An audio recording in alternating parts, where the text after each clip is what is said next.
الحمد لله رب العالمين والصلاة والسلام على أشرف الأنبياء والمرسلين أما بعد فأعوذ بالله من الشيطان الرجيم بسم الله الرحمن الرحيم رب اشرح لي صدري ويسر لي أمري واحلل عقدة من لساني يفقه قولي ربي زدنا علما اللهم فقهنا في الدين اللهم إنا أسألك علما نافعا وعملا متقبلا ورزقا طيبا آمين يا رب العالمين. السلام عليكم ورحمة الله وبركاته. حاجی د پاره ولکل امت جعلنا منسکا او د هر امت د پاره مونږ جوړ کړی دي طریقې منسک او د منسک درې معنی دي. یو معنی د قربانی ده، یو معنی د قربانی طریقه ده. د قربانی طریقې الله تعالی د هر امت لپاره جوړې کړې دي. او ګوره قابیل او حابیل هم قربانی کړې وه او د آدم علیه السلام د وخت نه را روانه ده او الله تعالی د باقی امتونو لپاره هم د قربانی طریقې جوړې کړې. د وروسته راتلو والو لپاره د دې نه علاوه بله څه معنی ده د حج مناسک، د حج کولو طریقې. نو الله تعالی د ټولو امتونو لپاره څه طریقې جوړې کړې دي او هغوی ته یې وښودلې او هغوی بیا په هغه طریقې سره حج وکړو.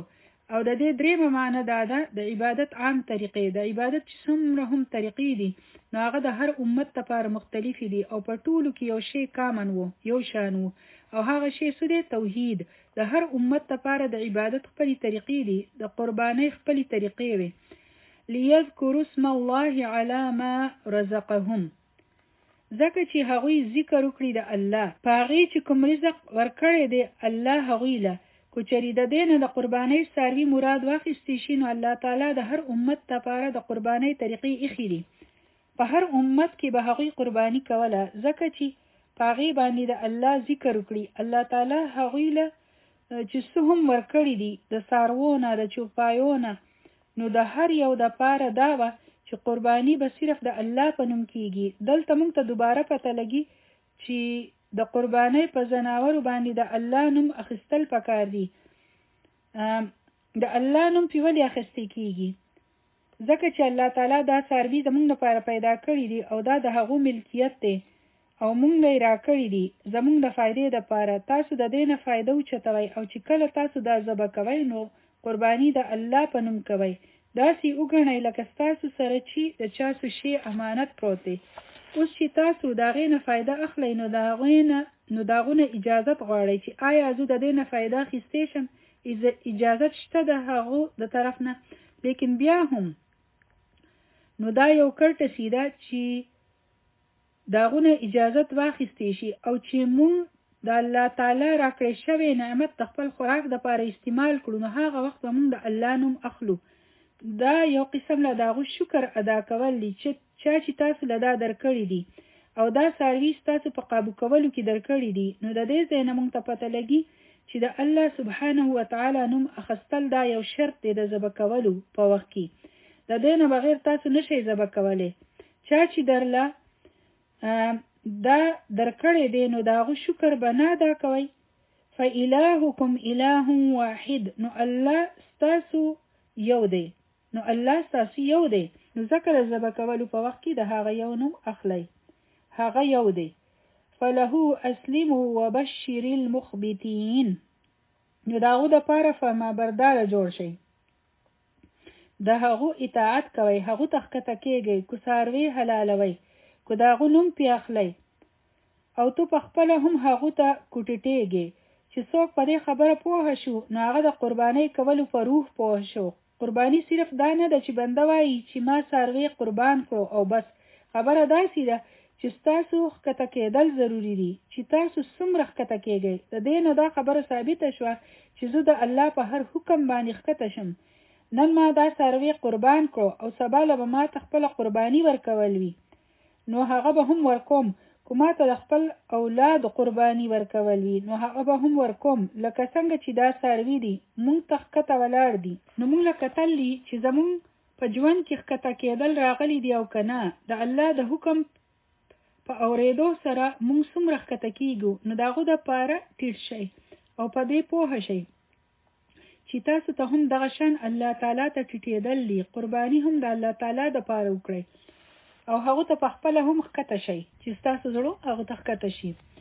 مونږ ځناور سملوو او قرباني وکړو او بس، لیکن په مونږ کې څومره عاجزي پیدا شوه د هغې سره او داسې ښکته کېدو والا خوشخبري ورکړئ. وبشر المخبتین، مخبتین له خوشخبري ورکړئ. مخبت څوک وي؟ د دې ډېر ښکلی وضاحت دی. مخبت هغه ځمکې ته وایي چې په هغې کې کنده جوړه شي چې څوک خپه کېږدي نو د خپې دپاره ځای جوړ شي، یعنی چې څوک هم راشي نو هغو ته د هغو حق میلاو شي. که څوک هغو له حق ورکړي او که ور نه کړي، خو دی ټولو له حق ورکوي چې په چا کې خشوع وي، عاجزي وي. هغه وغورځېږي د خپل رب په مخ کې، هغه خپل ځان خپل رب تحقیر کړي. د دې په باره کې دا هم ویلې شوي دي چې دا د الله په یاد کې مصروفه خلق دي، نرم خلق دي، دوی په چا باندې ظلم نه کوي او که په دې ظلم وشي نو بدله نه اخلي. دا هغه خلق دي د الله د رضا دپاره خپله مرضي پریښې ده.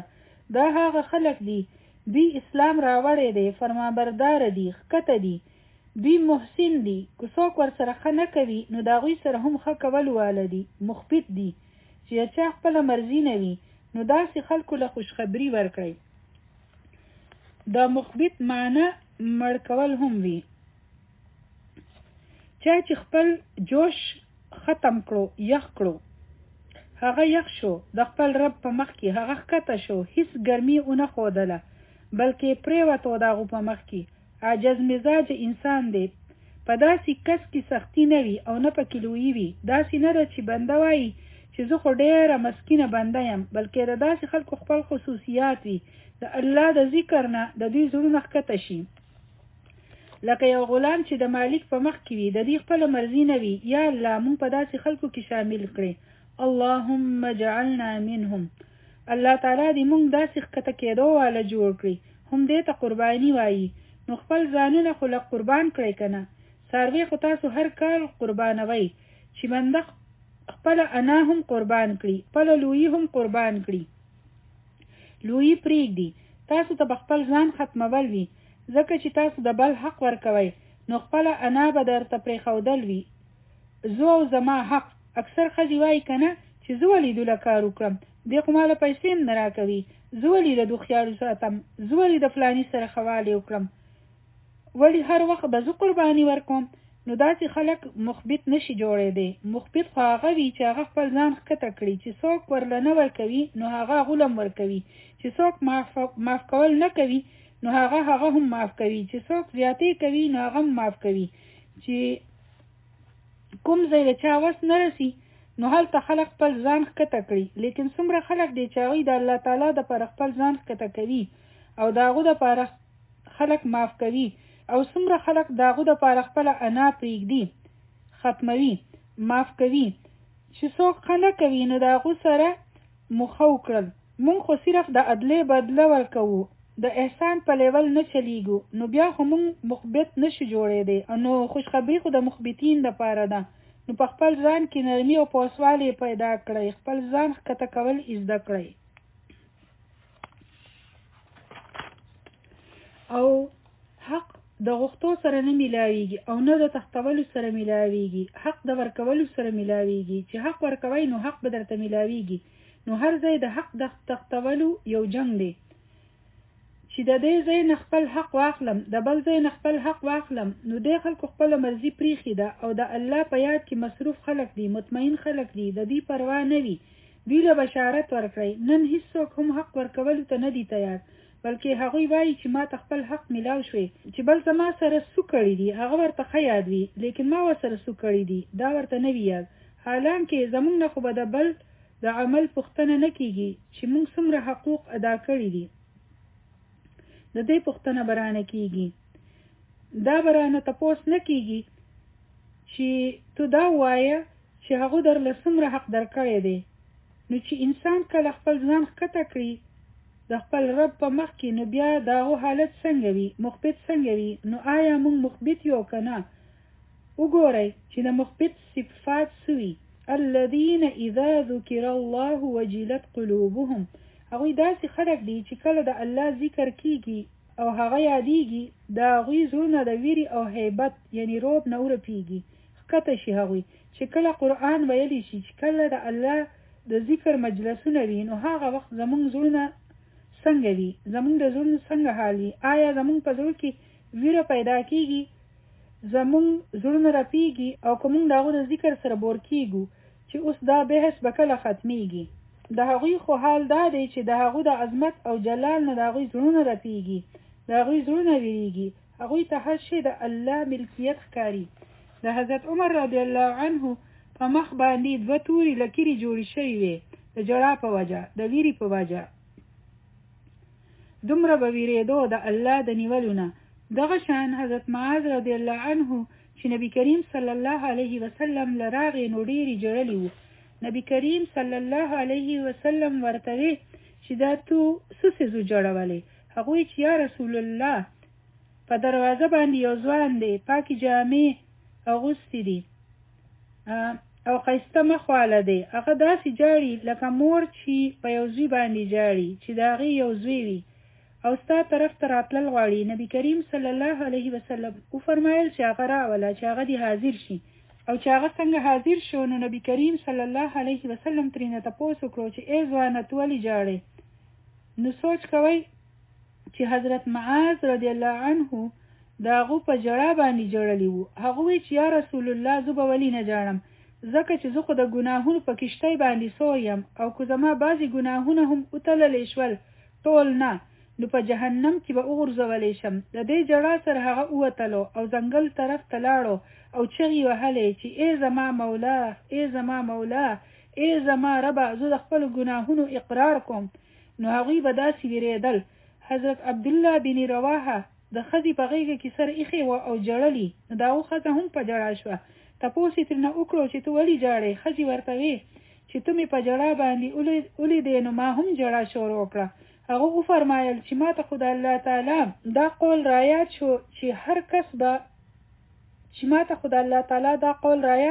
هر کس به د پولیس صراط نه تېرېږي. د قرآن آیت راته رایاد شو، وَإِن مِّنكُمْ إِلَّا وَارِدُهَا. مونږ ویلی و که نه دا آیت؟